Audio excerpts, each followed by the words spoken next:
Well, hey guys, and welcome back. And boy, the topics have been spicy the last couple weeks. I mean, whoo-wee, it's been pretty interesting. I'm here for it. I love it. I love that you guys are actually, commenting on the videos, responding, liking, sharing. It's been fantastic. So I really appreciate all the effort you guys are giving. But yeah, let's talk about the SAG-AFTRA strike.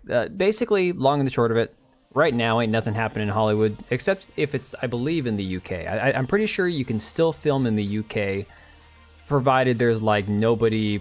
I don't know. It's a lot of weird, murky details I don't know a whole lot about, because quite frankly, I don't care about how Hollywood does their ins and outs of what they do. The point is, nothing is getting filmed in the United States for the most part. There's like a few exceptions here and there.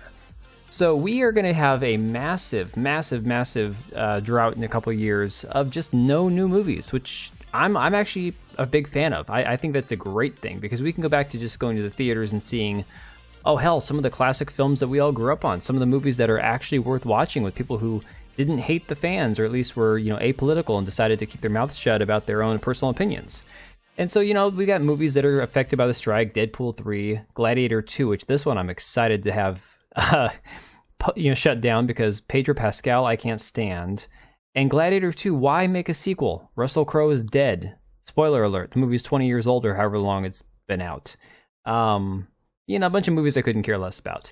So we're seeing things like Beetlejuice 2 was almost done, 99% done. It's going to take them like a week or two to finish it after the strike ends. I hope this movie never comes out, because look, Beetlejuice is one of Michael Keaton's greatest movies of all time. I don't want to see that. Like, please don't. You're going to ruin it. We've seen things like Ashton Kutcher and Mila Kunis come out supporting Danny Masterson, who was just recently, sentenced to 30 years, I think, for what he did. And then they had to walk it back because everybody's like going after them for showing support to him. Then you got Drew Barrymore on the hot seat because she decided to go back and do her stupid talk show that she's on, despite the fact that the only way that she's able to return is to do it with like absolutely no staff, apparently. I don't know. This is just so insane. I mean, hell, we saw Stephen Colbert and Jimmy Fallon, Jimmy Kimmel, all of them start a podcast that nobody's watching. So the long and the short of it is, these people are insufferable already. They are not getting paid. We're not having to suffer through their horrible movies and TV shows. But there is definitely going to be some downtime where they are trying to figure out how to make ends meet and how to get people back into theaters once the strike is over. One way that I don't think is the best approach to getting people in the theater is to call them all racist and sexist if they don't want to see your movie. And let's now talk about Ava Duvernay. So this article here from Bounding into Comics talks about how Ava Duvernay says that racism and sexism are to blame for audiences being more excited about Oppenheimer than her Isabel Wilkerson biopic origin. Now, no offense to Isabel Wilkerson, I don't know who that is. I don't. I don't know much about Oppenheimer, but I know the name. I don't know the name Isabel Wilkerson. I just don't. So for me personally, it's like, if I'm going to go watch a movie about somebody, I'm going to go watch a movie about somebody whose name, like there's some name recognition there, some historical context. A name that I don't recognize, I'm not going to get excited to watch that. So according to director Ava DuVernay, the lack of interest in her upcoming Isabel Wilkerson biopic origin compared to the similarly structured Oppenheimer has nothing to do with the latter's historical importance and everything to do with the audience's own racist and sexist attitudes. So it goes in to talk a little bit about Wilkerson, who was born in '61. She became the first black journalist to win a Pulitzer Prize for journalism.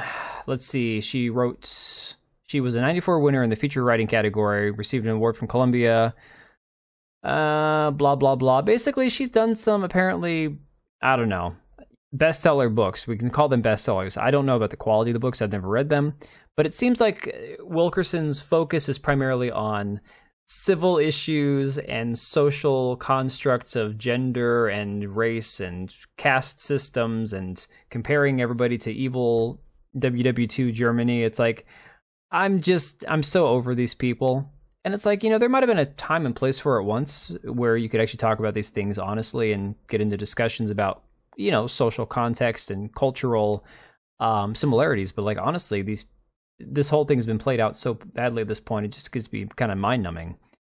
So, long story short, she goes into how the issue really comes down to nobody wants to see a movie if it has a black person or a woman or even worse if they're black and a woman. Rather than saying maybe it's because people don't know the name of the person, or because it's the fact that the Oppenheimer guy made a freaking bomb, like that's you get to watch him create a freaking bomb, like that's huge. No, it all comes back to sexism and racism. And I feel like we've heard this somewhere before with another movie about a black woman. And in fact, if you think back not too far back, The Woman King, which completely tanked, completely bombed, it destroyed the historical context of the story that it was trying to tell, didn't even portray it accurately about the actual nation that they were showing in the movie, and about the historical context of their involvement in the slave trade itself. No, they wanted to say that this movie didn't do well because they couldn't get enough people to show up for it because it was about black women, and that's why it failed. And how if they didn't come out to see this movie, well, black women would never be able to make money in the movies ever again. Now look, I can guarantee you, if you sell your movie as a story worth watching and as something featuring people who have talent and who actually have charisma and who don't spend their time while they're not filming shitting on their fans, you will have a film worth watching that people might actually show up for. But if you talk about somebody who, again, no offense to this woman, I don't know who she is. She has no bearing on my life. There's about 1 million movies with white men that I've never watched because they just didn't seem worth watching. It's not about race, it's about the quality of the story being told. And you can't keep deflecting and using racism and sexism every time nobody has any interest in it. But let me know your guys' thoughts down below. Thanks again for watching, and we will see you on the next one. And if you made it this far, thank you for watching the video. We do have 2 channels, one for daily uploads, the other one for more of my live streams and hot takes.